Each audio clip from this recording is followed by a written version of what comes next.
Mowgli అనే కథ రాసుకుంటున్నప్పుడు కానీ, రాసుకునే టైంలో కానీ, ఆన్ ద ప్రాసెస్‌లో కానీ ఎప్పుడైనా జనాలందరూ మనల్ని మర్చిపోయారు. ఇది మైండ్‌లో పెట్టుకొని రాదు. మీరు మనుషులు మారిపోయారు. దేవుడి మీద భక్తి లేని వాళ్ళు కూడా సడన్‌గా భక్తి వచ్చేయడం. మనుషులు నమ్మడం మానేశారండి. పెద్ద హీరోల దగ్గర నుంచి పిలుపులు ఏమన్నా చెప్తాను తీసిందే ఏం చేసావని అని అడిగిన మీ దగ్గర ఉన్న కథలు ఇంకా పెద్ద హీరోలకు అనుకోలేదా? లేదంటే కనుక సాయి రాజేష్ గారు కథ ఇవ్వటం వల్ల hi hello viewers, welcome to NTV. నేను తారక్. ఈ నెల 12న మోగ్లీ అనే సినిమా థియేటర్స్లో రాబోతుంది. సో దీన్ని డైరెక్ట్ చేసిన సందీప్ రాజ్ మనతో ఉన్నారు. ఆయనతో మాట్లాడదాం. సార్ నమస్తే, ఎలా ఉన్నారు? మీకు పెద్ద ఇంట్రెస్ట్ అవసరం లేదు, ఎందుకంటే నేషనల్ అవార్డు విన్నింగ్ డైరెక్టర్ కాబట్టి. Thank you. సో ఆల్రెడీ మోగ్లీకి జనాల్లో అంటే ఒక చిన్న క్యూరియాసిటీ ఉంది. అంటే ఫారెస్ట్ బ్యాక్డ్రాప్ మూవీస్ కానీ, అంటే ఒక డిఫరెంట్ కైండ్ ఆఫ్ అప్రోచ్లో ఇలాంటి ఒక లవ్ స్టోరీ చూసి చాలా కాలం అయింది జనాలు. కరెక్ట్ ఎప్పుడు చూసాం కూడా నాకైతే గుర్తులేదు. సో ఖచ్చితంగా ఆ ఎలిమెంటే చాలా ఫ్రెష్గా అనిపిస్తుంది. మీరు ఫస్ట్ మోగ్లీ అనే టైటిల్ ఇవ్వగానే మనకి ఆ జంగిల్ బుక్ అది ఆ మోడైతే గుర్తొచ్చింది. దాని తర్వాత ఎప్పుడైతే మీరు ఒక టీజర్ అయినా రిలీజ్ చేసుకుంటూ వచ్చారో, అంటే ఒక డిఫరెంట్ అప్రోచ్లో ఒక కొత్త కైండ్ ఆఫ్ లవ్ స్టోరీని మళ్ళీ చూడబోతున్నాం అని అనిపించింది. సో అంటే మీరు ఇది ఆఫ్టర్ కలర్ ఫోటో వస్తున్నది కదా. సో కలర్ ఫోటో అప్పుడు ఏంటంటే మీకు తెలియదు అది ఎలా వెళ్తుంది, ఎంతమంది రిసీవ్ చేసుకుంటారో, అది నేషనల్ అవార్డు దాకా వెళ్తా, ఎంతమంది అప్రోచ్, అదే దానికి ఎంతమంది అప్రిషియేషన్ వస్తుందని. బట్ కాకపోతే ఇప్పుడు ఏంటంటే సందీప్ రాజ్కి ఒక బ్రాండ్ మార్క్ ఉంది. కలర్ ఫోటో అనే ఒక బ్యాగేజ్ ఉంది మన గుడ్ బ్యాగేజ్. సో మరి మోగ్లీ అనే కథ రాసుకుంటున్నప్పుడు కానీ, రాసుకునే టైంలో కానీ, ఆన్ ద ప్రాసెస్లో కానీ ఎప్పుడైనా అరే మనం నెక్స్ట్ కలర్ ఫోటో తర్వాత వస్తున్నాం కదా, థియేటర్స్కి వస్తున్నాం ఈసారి అనే ఒక ప్రెషర్ ఏమైనా ఉందా మీకు? ఇది ఫస్ట్ ఈ కథ స్టార్ట్ చేసేటప్పుడు అండి ఒకటైతే ఫిక్స్ అయింది ఏంటంటే ఇది కానీ 2021లోనో 22లోనో ఈ సినిమా స్టార్ట్ చేసి ఉంటే డెఫినెట్గా ఆ బ్యాగేజ్ అన్నది ఉండేది. 2024కి వచ్చేసేటప్పటికి ఓకే, జనాలందరూ మనల్ని మర్చిపోయారు. ఇది మైండ్లో పెట్టుకొని రాయడం స్టార్ట్ చేద్దాం. నిజంగా గుర్తుండి from the director of colour photo అంటే ఒక ఎక్సైట్మెంట్ వస్తే మనకి bonus. Okay, let start from the beginning. So this will be ఒక మన ఫస్ట్ థియేట్రికల్ రిలీజ్. సో అది కూడా థియేటర్ కోసం చేసిందే, కానీ అన్ఫార్చునేట్లీ అవ్వలేదు. బట్ ఇది ఏంటంటే ఇది థియేట్రికల్గా చేస్తున్నాము, ఇది కూడా ఒక డెబ్యూ చేస్తున్న ఫీల్తోనే చేద్దాము అని చెప్పి జెన్యున్గా అలా ఒళ్ళు దగ్గర పెట్టుకొని ఈసారి లార్జర్ సెక్షన్ ఆఫ్ ఆడియన్స్కి సర్వ్ చేయాలి. ఓకే, మనం ఇంతమందికి రీచ్ అవుతాము అని ఒకటి అర్థమైపోయింది. ఈసారి ఇంతమందికి మళ్ళీ రీచ్ అవ్వాలి, ఈసారి వాళ్ళు ఇంకా ఎక్కువ ఇంప్రెస్ చేయాలి. 5 ఏళ్లలో మనం ఒక రైటర్గా డైరెక్టర్గా ఏం బెటర్ అయ్యాము అన్నది అది చూపించాలి అన్నది అయితే మైండ్లో పెట్టుకొని స్టార్ట్ చేసింది అయితే ఉంది. అయితే కలర్ ఫోటో కూడా మీది లవ్ స్టోరీనే, ఇప్పుడు మోగ్లీ కూడా లవ్ స్టోరీనే. నేను చెప్పినట్టు అంటే ఇది ఒక ఫారెస్ట్ బ్యాక్డ్రాప్లో ఒక కొత్తగా కనిపించిన లవ్ స్టోరీ. కలర్ ఫోటో కూడా జనాలకి ఎక్కేయడానికి అప్పటి వరకు మర్చిపోయిన ఒక రూరల్ బ్యాక్డ్రాప్ని మళ్ళీ ఒక కొత్తగా తీసుకెళ్ళి ఒక నాస్టాలజిక్ ఫీలింగ్లో ఇచ్చారు. సో మరి దానికి దీనికి అంటే కంపారిజన్స్ ఏముంటాయి, డిఫరెన్స్ లేకపోతే కంప్లీట్ డిఫరెన్సియేషన్ అయినా? అసలు క్యారెక్టరైజేషన్స్లో స్కేల్ ఆఫ్ ఎమోషన్స్లో చాలా సిమిలారిటీస్ ఉంటాయండి, కానీ ట్రీట్మెంట్ మాత్రం ఆ చిన్న ఫ్రెష్నెస్ ఒకటి ఉంటుంది, వేరే రకంగా ట్రీట్ చేయడం. ఎందుకంటే ఈ కథ జరిగేది 2025లో. ఇప్పుడు క్యారెక్టరైజేషన్స్ మనుషులు చాలామంది మారిపోయారు. అప్పుడులో ఉన్న ఇన్నోసెన్స్ ఇప్పుడు లేదు. ఇప్పుడు ఇంకా చాలా ఎలిమెంట్స్ ఉన్నాయి మనం యూస్ చేసుకోవడానికి, కథా వస్తువులుగా యూస్ చేసుకోవడానికి చాలా ఉన్నాయి. అవి మారినాయి తప్ప నేను నమ్ముకున్న ఒక ఎమోషన్స్ కానీ క్యారెక్టర్స్ కానీ ఆ డీల్ చేసిన విధానం, క్యారెక్టర్స్ని డీల్ చేసిన విధానం కానీ అది సేమ్ ఉంటుందండి. అంటే ఇప్పుడు మీరు మనుషులు మారిపోయారు, ఇన్నోసెన్స్ అంతా అంటే బట్ అంటే ఆఫ్టర్ కోవిడ్ వచ్చిన తర్వాత సెన్సిబిలిటీస్ అవన్నీ కూడా వేరే యాంగిల్లో, అది ఇంకా ఒక రకంగా దేవుడి మీద భక్తి లేని వాళ్ళు కూడా సడన్గా భక్తి వచ్చేయడం, దాన ధర్మాలు చేస్తే ఏమన్నా మనకి పుణ్యం కలిసి వస్తుంది, ఇలాంటివి పెరిగినాయి కదా ఒక రకంగా. అవును, చాలా చాలా చాలా పెరిగింది. అంటే మనుషులు నమ్మడం మానేశారండి, ఇంకా ఓన్లీ దేవుడిని నమ్ముతున్నారు అందరూ. మనిషిని నమ్ముకోవడం మానేశారు, దేవుడిని ఎక్కువ నమ్ముతున్నారు. అది కూడా కైండ్ ఆఫ్ పాజిటివ్ థింగ్. ఏది దేవుడిని నమ్మటం, మనుషులు నమ్ముకోమనేది సాడెస్ట్ పార్ట్. దాంట్లో ఒక నాణ్యానికి 2 వైపులు అన్నట్టు ఇప్పుడు బేసిక్గా మనం అందరూ ఒక ఆధ్యాత్మిక చింతనలోకి వెళ్ళిపోయారు. సో అదే ఇప్పుడు సెన్సిబిలిటీస్ని ఇది మైండ్లో పెట్టుకొని, అంటే ఇప్పుడు మీరు లాస్ట్లో చూస్తే మాకు ఆంజనేయ స్వామి ఇవన్నీ కూడా చూపించారు. ఇప్పుడు మోస్ట్ ఆఫ్ ద సినిమాస్ కూడా అదే టచ్ చేస్తున్నాయి. ఇప్పుడు అంటే రీసెంట్గా తీసుకున్నాయి కాకుండా అప్కమింగ్ వాటిలన్నింటిలో కూడా ఒక దేవుడు అనే ఒక ఎలిమెంట్ వచ్చేస్తుంది. అయితే దేవుడు అనే ఎలిమెంట్ పర్ఫెక్ట్గా కథపరంగా అక్కడ నీడ్ ఆఫ్ ద ఖచ్చితంగా అక్కడ రావాలి అనుకుని వస్తే ఒక రకంగా ఉంటుంది. లేదంటే కనుక దేవుడిని వాడేసుకోవడానికి ఇలా చేస్తున్నారు అని ఒకటి వస్తుంది కదా. సో మరి మీరు దేవుడిని వాడుకోవాలనుకున్నారా లేకపోతే దేవుడు రావాలనుకున్నారా? ఖచ్చితంగా అంటే నా నా స్టోరీ టెల్లింగ్లో ఖచ్చితంగా ఫస్ట్ నుంచి అదొక పార్టీ అండి. ఎందుకనంటే మేము 2019లో సినిమా స్టార్ట్ చేసి కలర్ ఫోటో చేసినప్పుడు అందులో కూడా హనుమంతుడు ఉన్న, అందులో కూడా అమ్మవారిది ఆ అమ్మవారి గెటప్లో చేయటం కానీ, వీడు సుహాస్ వచ్చేసి హనుమంతుడి గెటప్లో ఫైట్ చేయటం కానీ, నాకు ఆ కైండ్ ఆఫ్ ఫస్ట్ నుంచి ఆ దేవుడు ఈ పిచ్ నాకు చాలా ఉందండి. నాకు అంటే అది ఇన్బిల్ట్ ఉన్నదే ఫస్ట్ నుంచి. అదేదో ఒక ట్రెండ్ అయిపోయి, నాకు ట్రెండ్ అయిన తర్వాత ప్రాబ్లం అయింది. అబ్బా ఇప్పుడు మనం ఏం చెప్పినా దాన్ని అందరూ అంటే మనం కూడా అందరిలాగా అయిపోయాము అన్న ఫీలింగ్ వస్తుందేమో అని చిన్న బాధ తప్ప ఇలాగా. ఎందుకనంటే చాలామంది నిజంగానే ఇప్పుడు ఇదే ట్రెండ్ నడుస్తుంది అని ఒక కన్విక్షన్ ఉండాలి. మనం పూజ గదిలో కూర్చున్నప్పుడు మనలో ఎంత కన్విక్షన్ ఉండాలో ఒక దేవుడిని పెట్టుకొని సినిమా చేస్తున్నప్పుడు కూడా అంతే కన్విక్షన్ ఉండాలి. చాలామంది అది అబ్యూస్ చేస్తున్న ఫీలింగ్ అయితే వచ్చింది. బట్ దాని గురించి నేను మాట్లాడడం కరెక్ట్ కాదు. సో ఇదైతే ప్యూర్ అవుట్ ఆఫ్ జెన్యూనిటీ అండి. ఒక దేవుడు అంటే నా దృష్టిలో ఒక ఫిలాసఫీ ఏంటి అన్నది చెప్పటం, that will be ending point. లాస్ట్లో వచ్చే నెరేటివ్ ఈజ్ సినిమా. అంటే నాకు సీన్స్ లీకేజ్ అది అడగట్లేదు కానీ, బట్ అంటే what is your philosophy of God అంటే అది ఓవరాల్ అంటే నేను అనేది ఈ సినిమా గురించి వదిలేండి. సినిమాలో మీరు ఏం నెరేటివ్ ఇచ్చారని పక్కన పెట్టండి. అంటే మీకు సంబంధించిన అంతవరకు, ఎందుకంటే మీరు చెప్పారు నాకు ఫస్ట్ నుంచి ఆ పిచ్ ఉందన్నారు, కలర్ ఫోటోలో టచ్ చేశాను అన్నారు, ఇది ఒక ట్రెండ్ అయింది కానీ బట్ నా ట్రెండే దేవుడు అని అంటున్నారు కదా. ఏంటి మీకు మీ పరంగా దేవుడిని ఎలా చూస్తారంటే? అంటే ఖచ్చితంగా మన నెత్తి మీద ఒకళ్ళు ఉండాలండి. మనల్ని మనం వదిలేస్తే మనకి డైనోసార్లకు తేడా ఉండదు. అప్పుడు ఏదో ఒకటి వచ్చి పైనుంచి పడుద్ది. మనకి నెత్తి మీద ఒకటి ఉండాలి. అంటే మనం నా దృష్టిలో భక్తిలో ఒక 70% ఒక పై చాట్ వేసి భక్తి అంటే ఏంట్రా అని చెప్తే అందులో మ్యాక్సిమం ఒక 70% భయం ఉంటుంది. ముందు భయం ఉండాలి మనకి. దేవుడు అంటే భయం ఉండాలి. అన్నీ ఒకళ్ళు చూస్తున్నారు, మనం చేసే పనులన్నీ ఒక నమ్మకం అది ఉండాలి. అది ఉంటేనే మనం చాలామంది కంట్రోల్లో ఉంటాం. ఒక మనలో ఒక మారల్స్ ఇవన్నీ ఉన్నాయనంటే ఒకళ్ళు చూస్తున్నారు మనల్ని అని కానీ, ఒకళ్ళని నమ్ముకుంటే పని అయ్యిద్ది అని కానీ, there will be one last chance. ఇప్పుడు మనం సినిమా చేస్తున్నాం, సినిమా అంతా చేసేసి అంతా పెట్టాం, అంతా అయిపోయిన తర్వాత ఏమైద్దో అనుకునే వాళ్ళు కొంచెం చూసుకో అని అనుకుంటే ఒక ధైర్యం వస్తుంది. చూసారా, ఏదో మనం జెన్యున్గా కోరుకున్నాము అది చూసుకో, అది చాలు. సో నాకు ఏంటి అని అంటే ఒక సుపీరియర్ పవర్. నిజంగా మనం మంచి చేస్తే డెఫినెట్గా అది తిరిగి వస్తుంది. మనం కష్టపడిందని తిరిగి వస్తుంది. ఏమీ లేదు, give and take. For every action there is equal and opposite reaction. Newton's third law is దేవుడు నా దృష్టిలో, నా పరంగా అది. అంటే ఇప్పుడు మీకు దేవుడు అనేది ఎంత నమ్ముతారని మాకు తెలుసు, ఎందుకంటే మీ పెళ్లి కూడా తిరుమలలో చేసుకున్నారు. అవునవును. సో దేవుణ్ణి మనం నమ్ముతూ మొదలుపెట్టిన తర్వాత ఆయన ఏదో ఒకటి నేను ఉన్నాను పలానా రూపంలో చూపిస్తేనే మనం ఇంకెక్కువ నమ్ముతాము. ఆ నమ్మకం అనేది అలా కంటిన్యూ అవుతుంది. లేదంటే కనుక రకరకాలుగా మాట్లాడుతూ ఉంటాం. సో మరి మీకు అది మ్యూచువల్గా ఎప్పుడు కనిపించింది ఆ కనెక్షన్ అనేది? ఎస్ వీఆర్ మనం నమ్మాలి దేవుడు ఉన్నాడు అని మీకు ఎప్పుడు? చిన్నప్పటి నుంచి అది అలవాటు. బట్ కొన్ని ఇన్సిడెంట్స్లో ఏమన్నా తెలుస్తుంటుంది, అలాంటి పర్టికులర్ ఇన్సిడెంట్ ఏమన్నా ఉందా అనేది? క్లచెస్లో ఇరుక్కుపోయినప్పుడు బయటకు తీసుకురావడం అనే ఇన్సిడెంట్ ఏమన్నా జరిగింది? నాకు నేషనల్ అవార్డు వచ్చినప్పుడు వచ్చింది అది.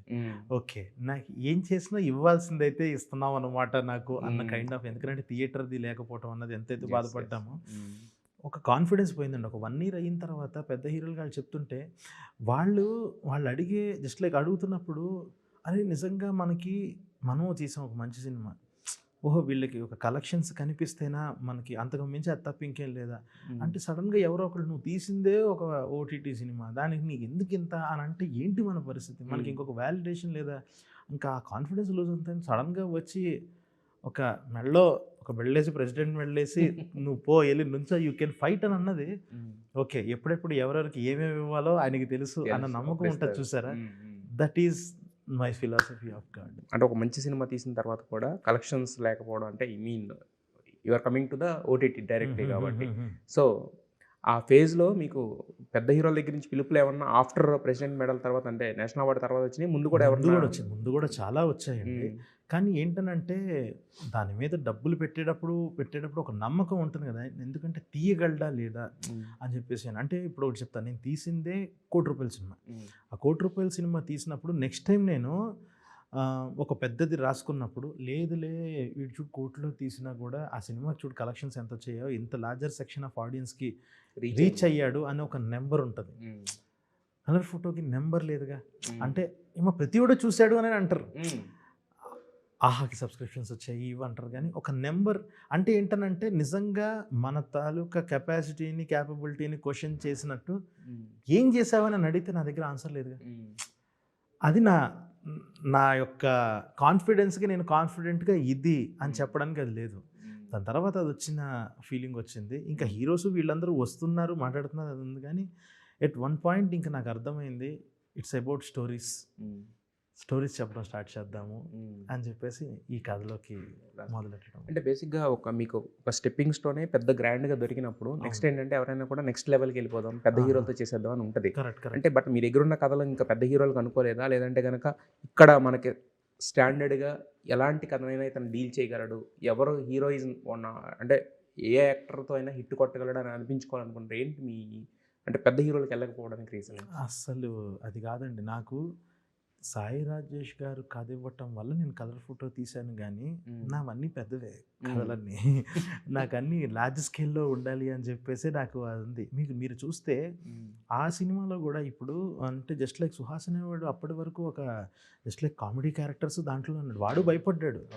అరే నీకు ఇందులో నువ్వు ఒక హనుమంతుడి గెటప్ వేసుకొని నువ్వు ఫైట్ చేస్తావురా, పక్కన ఒక బ్రిటిష్ వాళ్ళకి హనుమంతుల బ్యాచ్కి వానరసేనకి ఫైట్ జరుగుతుందంటే అరే మన బడ్జెట్లు ఏంటి, వానరసేనకి బ్రిటిషర్లకి ఫైట్లు ఏంటి అని చెప్పేసి తను హీరోయిన్ ఒక అమ్మవారిలా కనిపిస్తుంది అది ఇదనంటే ఏం మాట్లాడుతున్నావు, నీకు అసలు ఏమీ తెలీదు, నేను ఎన్ని సినిమా సెట్లో తిరిగాను, నీకు ఏం తెలుసు అంటే నాకు సీనియర్ ఆడప్పుడు నువ్వు జాయ్ బిస్కెట్ వీడియోస్ చేసేసి నువ్వు 2 గోళ్ళ మధ్య ఏం కాన్ఫిడెన్స్ చెప్తున్నావు అని అంటే లేదురా నేను దీంట్లో నేను తీసుకొస్తా అని చెప్పి చేసుకున్నా. అంటే నాకు ఆ కథల్లో ఉన్నప్పుడు కూడా నాకు ఇలాంటి ఎలిమెంట్స్ పెట్టడం చాలా ఇష్టం. ఓకే ఇప్పుడు సుహాస్ ఫైట్, నాకు ఒక ఫైట్ కావాలి, నాకు యాక్షన్ అంటే చాలా ఇష్టం. నువ్వు కొడితే నమ్మరు కదా, హనుమంతుడు గెటప్ వేసుకొని కొట్టు నమ్ముతారు అదంతే, అలా నమ్మిందే అండి అది. సో అలా చేశా, అప్పుడు అలా చేశా. నాకు ఇప్పుడు ఇంకొంచెం స్పాన్ దొరికింది, నా మీద నమ్మకం. ఇప్పుడు విశ్వగారిని చూసి ఓకే నీమే పెడితే నాకు పని అయ్యిద్ది అన్నట్టు ఆయన నమ్మారు. సో నేను ఇందులో కూడా ఈసారి యాక్షన్ లవ్ స్టోరీ చేద్దాం. సో ఇందులో నాకు కొన్ని సెన్సిబిలిటీస్ ఉంటాయి యాక్షన్ విషయంలో. నేను అన్నీ చూసే సినిమాలు దాంట్లో అది చూసినప్పుడల్లా అరే మనం ఇలా చేయాలి ఇలా చేయాలని అనుకుంటాం కదా, ఒక ఎక్సైట్ చేస్తాయి రాజమౌళి గారి సినిమాలు చూసినప్పుడు. సో నేను అది తీసుకొని నా సెన్సిబిలిటీస్ యాడ్ చేస్తే ఎట్లుంటుంది అని చేసింది ఇది. సో ఏ రోజు నేను నా కథ కంటే నాకు పెద్ద హీరోలకే ఉంటుంది నాకు ఆ ప్రాసెస్. నేను ఇప్పుడు స్టెప్పింగ్ ఒక్కొక్క అడుగు వేసుకుంటూ వెళ్తున్నాను, స్టెప్పింగ్ టువర్డ్స్. అంటే ఇంకా ఆఫ్టర్ మొగ్లీ గ్రాండ్ సక్సెస్ ఇక డైరెక్ట్గా పెద్ద హీరోలు పక్కనే ఎక్స్పెక్ట్ చేసి మీ పేరు అంటే సందీప్ రాజ్ ఫిల్మ్ అంటే పెద్ద హీరోస్ ఏంటండి, ముందు నేను ఒక ముడిసరికి ఒకటి రెడీ చేసుకుంటాను. ముడిసరి చేసుకున్న తర్వాత అప్పుడు మనకి చూస్తే అవును కదా ఈ కథలో ఏం సెట్ అవుతారు కదా అని ఎక్సైట్ అయితే ఇంకప్పుడు దానికి తగ్గట్టు బిల్డ్ చేయడం స్టార్ట్ చేస్తాం. సో అది ప్లాన్. సో నాకు నిజంగా మైండ్లో ఏమీ లేదు. నాకు ఇప్పుడు ఏంటనంటే నెక్స్ట్ మళ్ళీ ఏదైనా కొత్త వాళ్ళతో మళ్ళీ నన్ను నమ్మి ఈసారి ఇంకొంచెం ఎక్కువ బడ్జెట్స్ పెడితే ఇంకొంచెం పెద్ద స్కేల్లో తీయాలి అని ఉంది. సో నేను అలా లిమిట్ అవ్వాలని అయితే ఎప్పుడు అనుకోవట్లే. అంటే సార్ అదే మీరు అన్నది మీ దగ్గర పెద్ద కథలు ఉన్నాయి, కాన్ఫిడెన్స్ ఉంది, చేయగలను అన్న కాన్ఫిడెన్స్ చాలా ఉంది. ఇప్పుడు ఏంటంటే మీరు కొత్త వాళ్ళతో చేసినప్పుడు ఏమవుతుందంటే ఆబ్వియస్గా ఆ ప్రొడక్షన్ హౌస్ ఏదైనా ఉంటే ఆ ప్రొడక్షన్ హౌస్ తాలూకా ఉన్న ఒక పాజిటివ్నెస్, తర్వాత సందీప్ రాజ్ అనే ఒక పేరు, ఈ రెండు కలిపి సినిమాని ముందుకు తీసుకెళ్ళాలి. అదే ఒక పెద్ద హీరో ఉన్నాడు అనుకోండి, పెద్ద హీరో తాలూకు ఇంపాక్ట్ యాడ్ అయితే ఏంటంటే అది ఫస్ట్ స్టెప్లో ఉంటే మీరు సెకండ్ స్టెప్లో ఒక రాకెట్ ఇంకా పైకి వెళ్ళినట్టు స్కోప్ ఉంటుంది కదా. సో మరి ఆ కైండ్ ఆఫ్ ప్రయత్నాలు ఏం జరగలేదా? ఎందుకంటే ఇప్పుడు మీరున్నది పీపుల్ మీడియా ఫ్యాక్టరీ. అవును అంటే అండి ఇప్పుడు నేను నెక్స్ట్ ఏం చేద్దాం అని చెప్పేసి కూర్చొని డిస్కస్ చేసుకొని ఒక కథ వచ్చిన తర్వాత నేను హీరోలు వెంట పడతా, నాకు ఈ కథకి ఈయనైతే అద్దరిపోతున్నాను, కానీ ఆయనకు ఒక కథ అంటే నేను వేయలేను. ఓకే మనది ఒకటి రెడీ చేసుకుందాం, ఇది కానీ ఆయన సెట్ అవుతాడు అనిపిస్తే ఇంక ఎంట పట్టమే. సో చూడాలి నెక్స్ట్ ఇంకా లేదండి, కొన్ని ఐడియాస్ మీద వర్క్ చేస్తున్నాము. సో ఇంకా నుంచి ఏంటంటే నేను మా DOP, fantastic writer DOP, so he's a writer, మేము ఇద్దరం కూర్చొని రాస్తున్నాం కథలన్నీ. ఇది కూడా మొత్తం ఇద్దరం కలిసి రాసాం. సో ఇంక ఇద్దరం డిస్కస్ చేసుకున్నాం నెక్స్ట్ ఏం చేద్దాము అని ఒక చిన్న దాంట్లో ఉన్నాం. ఈ రిజల్ట్ని బట్టి ఏం చేద్దాం అన్నది ఇంకా డిసైడ్ పెద్దగా చేద్దాం. అయితే మరి ఆఫ్టర్ మ్యారేజ్ బిఫోర్ మ్యారేజ్ మనుషులు మారుతూ ఉంటారు, రకరకాల మార్పులు వస్తూ ఉంటాయి. సో మరి మీ జీవితం మీ భాగస్వామి వచ్చిన తర్వాత మీలో మీకు కనిపించిన మార్పు ఏంటి? ఏం లేదు టైంకి తింటాం. ఇది ఎందుకనంటే లిటరల్లీ 1 ఇయర్ అయింది ఇప్పుడు. యెస్. యెస్. యాహ్! 1 ఇయర్ అయింది. అసలు టైం స్పెండ్ చేసింది లేదు ఏం లేదు. మొత్తం నేను ఏదో 'అల్లూరి సీతారామరాజు' గారి లెవెల్‌లో అడవులు పట్టుకొని తిరిగేసా పెళ్లి చేసేసుకొని ఇమ్మీడియేట్‌గా. తను కూడా ఇంతకుముందు ఒక యాక్టర్ అవ్వటం వల్ల తను అర్థం చేసుకొని ఓకే. కాల్ షీట్లు ఇలాగే ఉంటాయి. డైరెక్టర్ ఇంకా కరెక్ట్‌గా 2:05కి ఫోన్ చేస్తుంది. నైట్ 2:00 తర్వాత లేదా 6:10కి ఫోన్ చేస్తది ఈవినింగ్. తనకు కూడా ఇంకా అవన్నీ తెలుసు కాబట్టి ఓకే. ఈ టైంలో బ్రేక్ ఉంటది వీడికి అని అనుకోని తను అలా ఇంకా తను అర్థం చేసుకుంది. కానీ అసలు నిజంగా ఇంకా నాకు నిజంగా పెళ్ళైన ఫీలింగ్ లేదు నాకు. కొంచెం ఈ సినిమా రిలీజ్ అయ్యాక ఇంకా అంటే ఇప్పుడు మీరు తీసేని లవ్ స్టోరీస్. అవునవును. మీరు ఆన్ స్క్రీన్‌లో చూపించే లవ్ స్టోరీస్ ఒక్కొక్కళ్ళకి భలే సెన్సిబిలిటీస్ ఉంటాయి. అవునవును. మరి రియల్ లైఫ్‌లో అప్లై చేసారా సెన్సిటివిటీ? రియల్ లైఫ్‌లో అదే అండి. ఎగ్జాక్ట్ తను కూడా ఇదే మాట ఉంటది. సినిమాలో అలా రాస్తూ బయట ఎందుకు ఇలా బిహేవ్ చేస్తానంటే ఏ ఇది సినిమా మీద చూపిస్తే డబ్బులొస్తాయి. ఇక్కడ ఏమొస్తది నువ్వు నన్ను అర్థం చేసుకున్నావు కదా వదిలేయను తప్ప నేను బయట అప్లై చేయను. బుర్రను మొత్తాన్ని నేను సినిమాకి డబ్బులకే వాడతా తప్ప రియల్ లైఫ్‌లో వేస్ట్ చేసి అక్కడ కూడా మార్కులు అవసరమే కదా. అదే అవి పెడతారండి. అక్కడ పెట్టాల్సిన ఎఫర్ట్స్ అక్కడ పెట్టేస్తాను. జెన్యూన్ ఏంటంటే మనం జెన్యూన్‌గా ఉంటేనే సగం పని అయిపోద్దని నా ఫీలింగ్. అక్కడ జెన్యూన్ క్రియేటివిటీ ఎక్కువ వాడిన సడన్ సర్ప్రైజ్ గిఫ్ట్లు ఇవి నా దగ్గర అసలు అవ్వవు. సో అంతే ఇంకా కొంచెం అంటే బోరింగ్ క్యాండిడేటే నేను బయట. అంటే బోరింగ్ క్యాండిడేట్ అంటే మనకి మీకు దేవుడు బ్లెస్సింగ్ ఏంటంటే అవలీలగా రాయడం ఒక 4 డైలాగులు రాసి చేస్తే it's more than gifts for ladies కదా. అవి వెళ్ళిపోతుంటాయండి. అది ఫ్లోలో వచ్చేసి మనం కూడా రియలైజ్ అవ్వము. వెళ్ళిపోతుంటాయి ఫ్లోలో డైలాగ్స్ అవి. ఓకే. సో అయితే మొత్తానికి 1 ఇయర్‌లో ఓన్లీ వచ్చిన మార్కులు అయితే చాలా తక్కువ. బట్ ఎందుకు అంటే అంటే లవ్ పుట్టడానికి రకరకాల రీజన్స్ ఉంటాయి. మరి మీ లవ్ స్టోరీ ఏంటి అసలు? అంటే స్వీట్ గా చెప్పండి. అంటే మొగలి కూర్చోబెట్టి మీ లవ్ స్టోరీ ఎందుకు అడిగాడని కాకుండా అలానేం కాదండి. అంటే జస్ట్ లైక్ 2 times వర్క్ చేసామండి కలర్ ఫోటోలో. జస్ట్ 1 day తర్వాత నేను హెడ్స్ అండ్ టేల్స్ అని చెప్పి ఒకటి ప్రొడ్యూస్ చేశాను. నేనే రాసి ఐ ప్రొడ్యూస్డ్ ఇట్. అందులో తను లీడ్గా చేసింది. సో ఆ లీడ్గా చేసినప్పుడు ఇంకా మాట్లాడుతూ చాలా బాగా కనెక్ట్ అయ్యాం. మా యొక్క ఎమోషన్స్ అవనండి, సెన్సిబిలిటీస్ అవనండి చాలా మ్యాచ్ అయినాయి. సో అలా మాట్లాడుతూ ఇంకా జస్ట్ లైక్ ఒక మెచ్యూరిటీతో డీల్ చేసిందే తప్ప అదే అంటది ఇందాక అన్నట్టు ఆ సర్ప్రైజులు ఇవి ఏదో సంథింగ్ సినిమాటిక్గా చేసింది కాదు. కానీ ఒక మెచ్యూరిటీతో తీసుకున్న డెసిషన్ తీసుకొని సరే ఒకటే చెప్తున్నా, నా సెకండ్ సినిమా ఎప్పుడు స్టార్ట్ అయ్యిద్ది అన్న కన్ఫర్మేషన్ వస్తుందో అప్పుడు పెళ్లి చేసుకుందాము అని అనుకున్నాం. మొగ్లీ ఒక్కసారి అలా పట్టాలెక్కగానే పెళ్లి చేసుకున్నారు. పెళ్ళి అంటే జస్ట్ జనరల్ గా ఎవరైనా చాలా గ్రాండ్ స్కిల్ అలా చేసుకుంటారు. మీరేంటి తిరుమలలో వెళ్ళిపోయారు? అలానేం కాదండి. మొక్కు నేను సెకండ్ సినిమా కోసం మొక్కుకున్నా. ఓకే.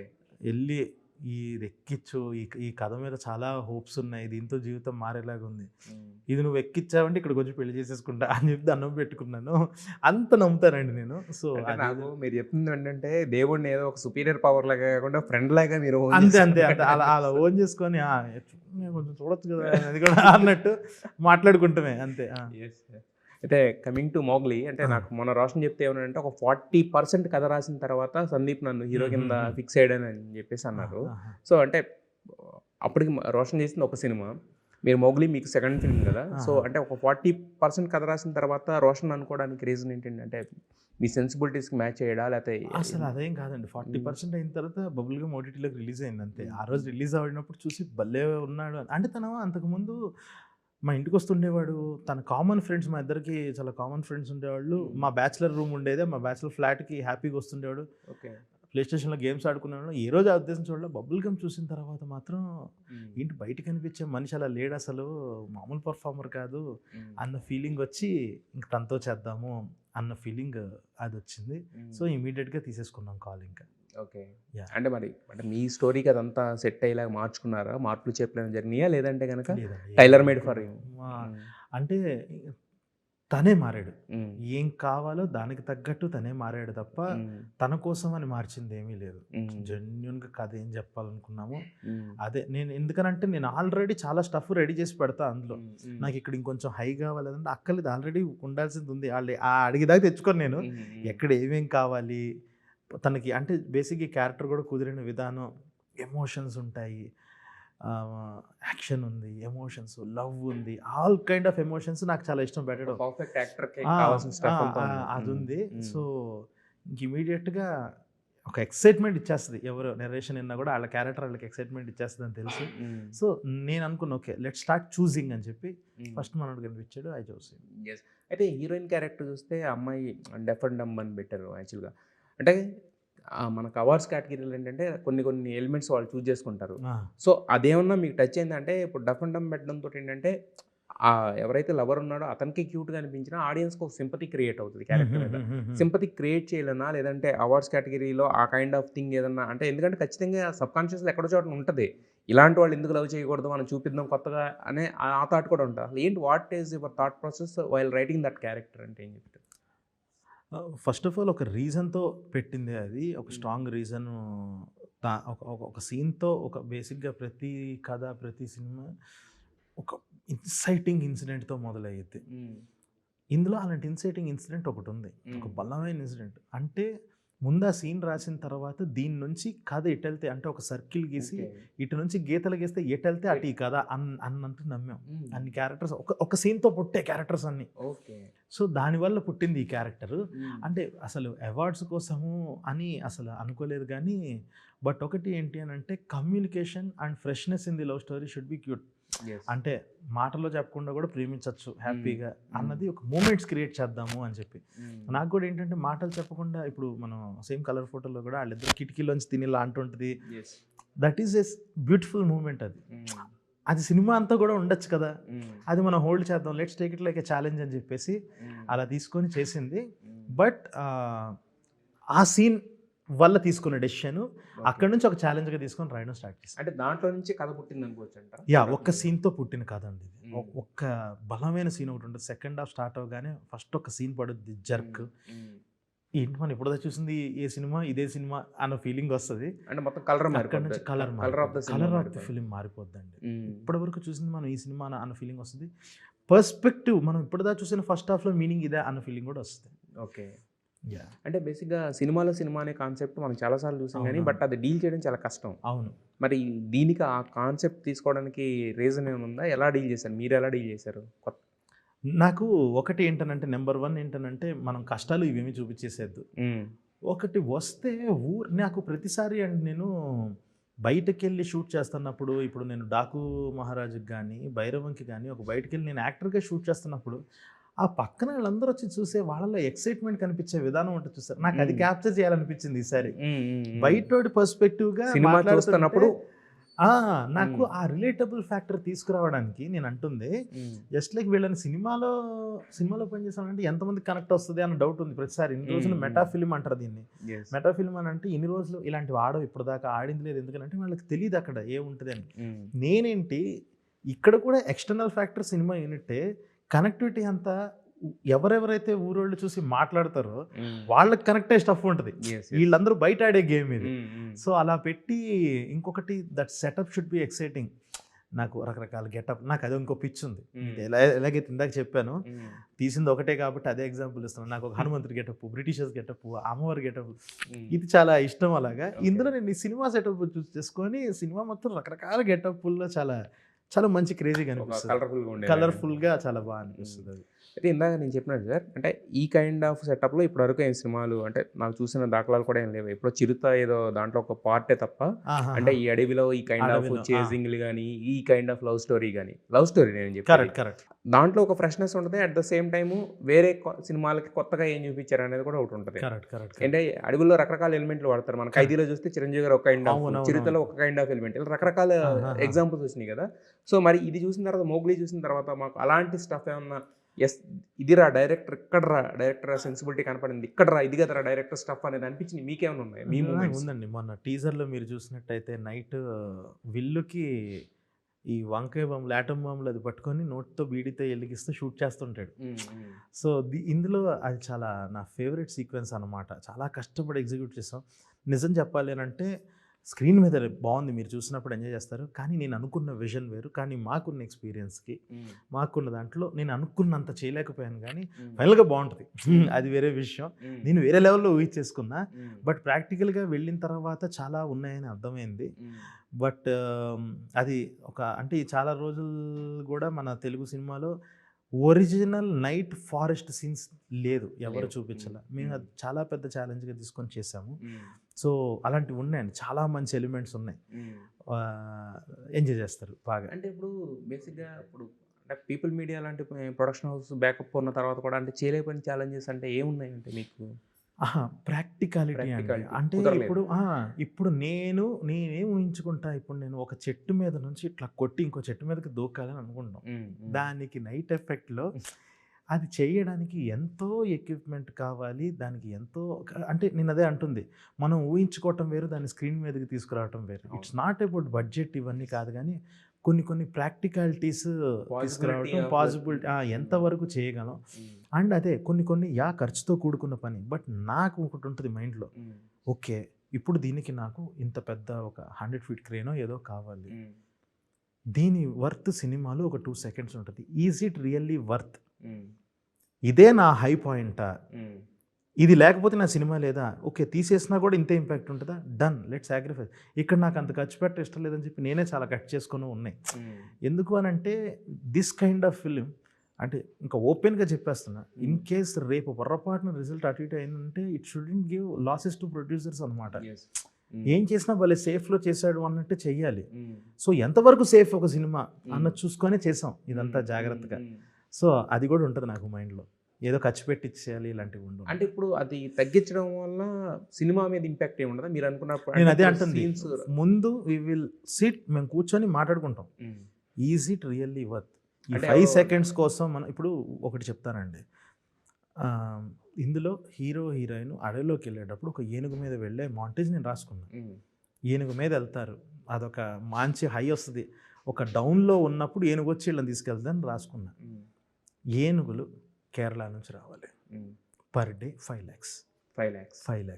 అక్కడ నుంచి ట్రాన్స్పోర్ట్, ఇక్కడికి వచ్చాక దాంతోపాటు 4 స్టాఫ్ వస్తారు, ఇదని తీసుకెళ్తారు. సో ఒక ఏనుగు 1 day వచ్చి షూట్ చేయాలంటే 7.5 lakhs అయ్యింది. సినిమాలో నాకు అది 7 seconds కూడా ఉండదు. నేను మూర్ఖుల్లాగా కూర్చొని నేను ఈ షాట్ అనుకున్నా, దీని మీద పోస్టర్ వేస్తే బాగుంటుంది, ప్రసాద్ బయట ఒక బ్యానర్ పెడదాం దీని మీద అని అంటే ఏం ఉపయోగం అది? సో అప్పుడు నేను ఏంటంటే దానికి ఆల్టర్నేట్గా ఇంకేం ఎక్సైటింగ్గా చేయొచ్చు అన్నది చూసుకుంటా. సో నేను అలా చూసుకుందామని అదే అంటుంది, మన దాంట్లో ఆల్రెడీ ఒక కంటెంట్ అనుకొని వచ్చాం, ఇవన్నీ పైన వేసే హంగులు మెరుగులు ఇవన్నీ, అందులో ఎన్ని కావాలో అన్ని చేద్దాం, కొన్ని సాక్రిఫైస్ చేయాలి అని చెప్పి చేస్తాం, కానీ సినిమా ఎఫెక్ట్ అవనే వల్ల. సో మొత్తానికి ఉంటుంది కానీ దానికి ఆల్టర్నేట్గా అదే ఇంపాక్ట్ ఇచ్చేలాగా. సో దానివల్ల క్రియేటివిటీ చాలా పెరిగిందండి, బుర్ర చాలా పనిచేసింది, దాన్ని మించిన షాట్లు చాలా వచ్చాయి. అయితే ఒక అద్భుతం జరిగిపోయిన తర్వాత ఎవరు గుర్తించక్కర్లేదు అంటారు, అలాంటి అద్భుతాన్ని మీరు అందరికన్నా ముందు గుర్తించారు. హీఈస్ కాలభైరవ. ఇప్పుడు కాలభైరవ అంటే అంటే అవును ఒక డిఫరెంట్ టోన్లో ఉన్న సినిమాకి అతని మ్యూజిక్ కానీ అతని పాట అతని వాయిస్లో ఉన్న ఇదంతా కానీ ఇప్పుడు గుర్తించారు. మీరు ఎప్పుడో గుర్తించారు అందరికన్నా ముందు. Colour photo is his first hit ఒక రకంగా చెప్పాలి. అవును, ఒక షార్ట్ ఫిల్మ్ చేసాం 2017లో, అతిథి అని ఒక షార్ట్ ఫిల్మ్ చేసాం, అది తన debut as music director. Okay, మా ఇద్దరిది కలిపి.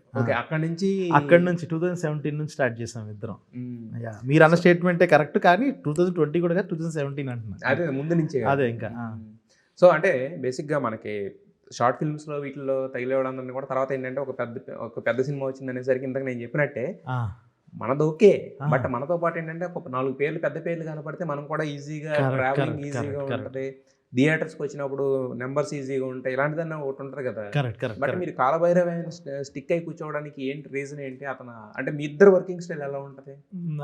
అదే అండి స్టోరీ, దాని నుంచే మా ఇద్దరికి ఏంటంటే అంటే నెలకి ఒక 3 సార్లు నిజంగా లవర్స్ లాగా ఇద్దరం డేట్కి వెళ్తాం. పొద్దున్నే బ్రేక్ఫాస్ట్ అనమాట, ఒక కెఫేలోకి వెళ్ళి కూర్చొని అన్లిమిటెడ్ ఫుడ్ తినాలి ఇద్దరం. ఆ దాంట్లో మాట్లాడుకునేటప్పుడు రకరకాల ఐడియాలు, అంటే ఇంకా ఎంత డీటెయిలింగ్ నేను చెప్తున్నానంటే, మేమిద్దరం వెళ్ళి టిఫిన్కి కూర్చుంటే ఒక 5,000 బిల్ అయిద్దండి. ఆ లెవెల్లో తింటాం ఇద్దరం. ఫుడ్ అంటే ఇద్దరికి ప్రాణం. అక్కడ మొదలుపెట్టి ఆ ఫుడ్ మీద వచ్చే టాక్స్ ఉంటాయి మా ఇద్దరివి, కథలు, స్టోరీలు, సీన్లు డిస్కస్ చేసి దీనికి ఇలా చేస్తే బాగుంటుంది, అలా చేస్తే బాగుంటుంది అంటే వర్త్. మా యొక్క మ్యూజిక్ సిట్టింగ్ ఎక్కడో ఒక కరాఫా బేకరీలోనూ ఎక్కడో చాటు పొద్దున్నే ఇంత ఫుడ్తో స్టార్ట్ అయ్యిద్ది, ఒక అద్భుతమైన డిస్కషన్ జరుగుతుంది, ఇంక అక్కడే వచ్చేస్తుంది. ఇంక తర్వాత నాకు ఇక్కడ ఒక పాట కావాలి, దీన్ని నేను ఇలా అనుకుంటున్నాను, ఈ రెఫరెన్స్లు ఏం అక్కర్లా, మనం అది ఒకటి ఉంది కదా, ఆ హీరో హీరోయిన్ లవ్ సాంగ్ ఒకటి ఉంది కదా, మనం అనుకున్నాం అది చేసేద్దాం, స్టార్ట్ చేద్దాం అంటే ఓకే అని స్టార్ట్ చేసేస్తాడు, ఇచ్చేస్తాడు. ఎగ్జాక్ట్లీ అలాగే ఉంటుంది. మీరు అన్నట్టే ఆ రోజు మనము స్క్రాంబుల్డ్ ఎగ్ అప్పుడు మాట్లాడుకున్నాం, గుర్తుందా? స్క్రాంబుల్డ్ ఎగ్ తిండు అది స్క్రాంబుల్డ్ ఎగ్, ఇంకా పాట పేరు స్క్రాంబుల్డ్ ఎగ్, మేము ఇద్దరం పెట్టుకునే పేరు అంత, అంటే మా ఇద్దరు సింక్ అలా ఉంటుంది. సో స్క్రాంబుల్డ్ ఎగ్ పాట అని అనగానే ఇంకా దాని మీద వర్క్ చేయడం స్టార్ట్ చేసేస్తాడు. ఇంకా రిఫరెన్స్ లెక్కల్లో ఏమి ఎక్కల్లా మొత్తం ఫీడింగ్ ఉంటుంది ఇంకా.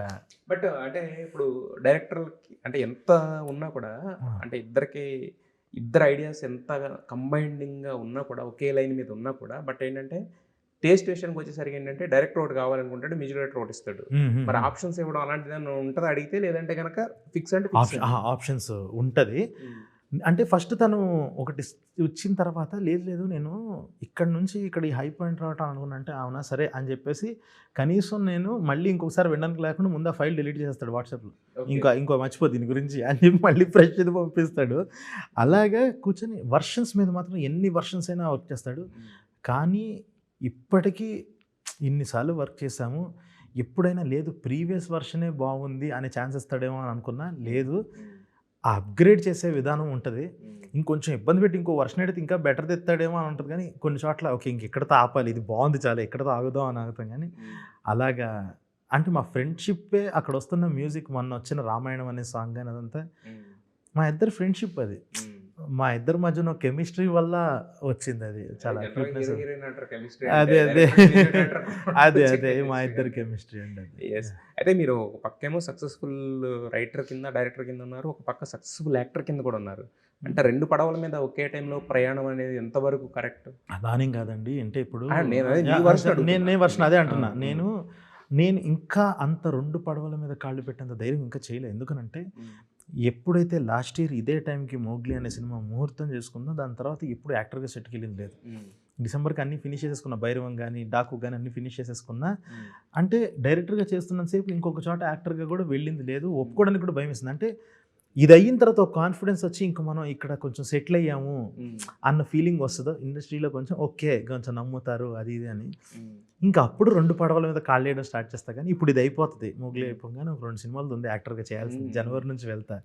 సో అలాగా మేనేజ్ చేసుకోవడం తప్ప అంటే ఏం లేదు సార్. ఈ మధ్యన డైరెక్టర్లు అందరూ కూడా 2 సినిమాలు హిట్ కొట్టిన తర్వాత కంప్లీట్ యాక్టర్స్ అయిపోతున్నారు. యాక్చువల్లీ డైరెక్టర్స్ కొరత అనేది ఎప్పుడు అలా ఉండిపోతా ఉంది. మీకు కూడా అలా ఏమన్నా ఉందా? లేదంటే కనుక లేదండి. అసలు నాకు డైరెక్షన్ చాలా బాగుందండి. పొజిషన్ మజా వస్తుంది. మనం ఏదో క్రియేట్ చేస్తుంది, కాసేపటి స్క్రీన్ మీద చూస్తుంటే ఎంత బాగుంటుంది చెప్పండి. సో అది చాలా చాలా పాజిటివ్గా ఉంది. ఇది ఎంజాయ్ చేస్తూనే ఉంటా. బట్ యాక్టింగ్ అన్నది, సో మరి మీకు కాలభైరవ ఇంత క్లోజ్ కదా, సో రాజమౌళి గారికి నెక్స్ట్ అంటే డైరెక్ట్గా తీసుకెళ్ళి ఎంత ఉంటారు కదా. ఏమండి మరి ఒక విషయం చెప్తా, నాకు అర్థమైంది మీ క్వశ్చన్.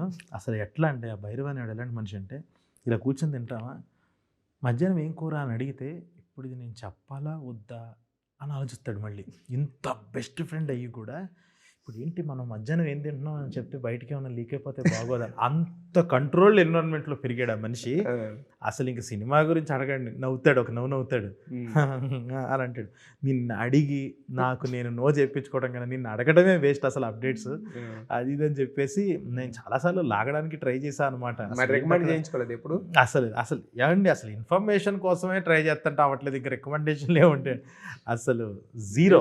అసలు అంటే మీ పెద్ద పెద్ద యాక్టర్స్ అందరూ ఆడే ఉన్నారు కదా కాంపౌండ్లో కదా. అసలు అంటే మేమిద్దరం అది సపరేట్ ఉంచుతామండి. అసలు అటు నేను ఏం లేదు, 3 డేట్లకి వెళ్తున్నారు కదా, ఇంకో డేట్ సపరేట్గా పెట్టుకోండి రికమెండేషన్. Okay okay. తనకి అయితే మోగ్లీ ఇప్పటికే ఇంతకుముందు చెప్పినట్టుగానే చాలా పాజిటివ్ బజ్ అయితే క్రియేట్ చేసుకుందండి. ఎప్పుడెప్పుడు చూద్దామా, ఒక different kind of love story చూసి చాలా కాలం అయింది. సో దాంట్లో సందీప్ రాజ్ నుంచి వస్తుంది. ఆల్రెడీ రోషన్ ఎంత ఫైనెస్ట్ యాక్టర్ని మేము మొగుల్గంలో చూసాము. That to people media factory అనేసరికి మాకు ఆ కాంబినేషన్ క్రేజ్ అనేది కూడా చాలా ఇదిగా ఉంది. సో మీరు చెప్పినట్టుగానే మోగ్లీ బ్లాక్ బస్టర్ హిట్ అవ్వాలని మనస్ఫూర్తిగా కోరుకుంటున్నాం. దాని తర్వాత కూడా మీరు అన్నారు కదా పెద్ద పెద్ద హీరోలతో పెద్ద పెద్ద సినిమాలు అని చెప్పి, సో పక్కన యాక్టింగ్ చేసినా కూడా ఆ పెద్ద హీరోతో పెద్ద సినిమా చూడాలని కూడా ఉంది మాకు. ఎప్పుడెప్పుడు మీరు సినిమాలు తీస్తారా చూద్దామని చెప్పేసి. సో ఎందుకంటే సెన్సిబిలిటీస్ ఉన్న డైరెక్టర్స్ చాలా తక్కువ ఉంటారు. అలాంటి డైరెక్టర్స్ సినిమాలు తీస్తూ ఉంటే ఏంటంటే అలాంటి సినిమా ప్రేక్షకులందరూ కూడా మంచి సినిమా చూసామని ఏదో ఒక ఫ్రైడే బయటకు వచ్చే ఛాన్స్ అయితే ఉంటుందని చిన్న స్వార్థం ఉంటుంది. ఖచ్చితంగా నచ్చుతాను. 12th మీరు పిచ్చ సాటిస్ఫాక్షన్తో బయటకు వస్తారు థియేటర్. చెప్పగలను. Yes sir, wish you all the best for your future as well. Thank you.